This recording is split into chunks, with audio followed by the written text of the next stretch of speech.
Big Mac 8,000. Houston, if you lived within 50 miles of the train spill in East Palestine, what kind of creative ideas would you have about protecting from potential contaminants like benzene, smog, and rain? Um, well, the acid rain problem has probably moved on. That was mostly in that big plume that's since blown eastward and mixed into the clouds and dropped the acid rain already. So the acid rain stuff, that's happened. Um, Things like benzene, the polyvinyl chlorides, the phosgene, that stuff that's going to be getting into wells, food, stuff like that. There aren't too many creative ideas to avoid that stuff. Once benzene is in the ground and it's in groundwater, that's kind of it. You gotta either drill a well way deeper, go down 1,000 feet or more to get your water at that point. Because once benzene entered your well, there's not really a way to filter it out. It's just there, and you're screwed. The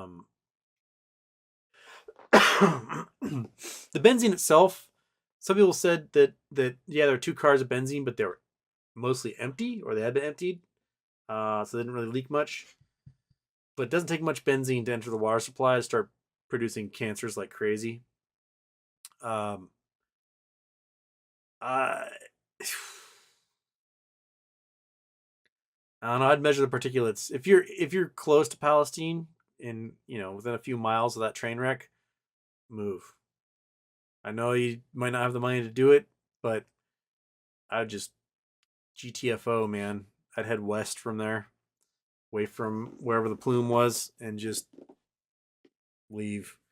Uh, it's it's pretty bad, and they're gonna downplay what spilled, what effects it had for quite some time. It's going to take probably a 20-year long lawsuit before a lot of the deleterious effects of that contamination is known by people.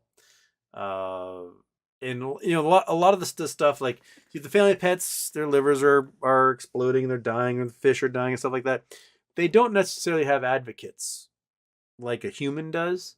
So when it starts happening to humans, children playing in fields at school, drinking water out of the water fountain and stuff, and then they start getting like these weird aggressive leukemias that in clusters, that's when people go, oh, EPA lied, and we're gonna have to like sue everybody, and it's gonna be a long, arduous process. I mean, just watch Aaron Brockovich. It's a 20-year fight to win against that power company, PG&E, for the contaminants they put into the groundwater of all those folks. And because no one wants to admit it, everyone will like bury the papers. Oh, this looks really bad. That's an outlier. We'll test it again in a year. That seems to be what they do a lot. Yeah.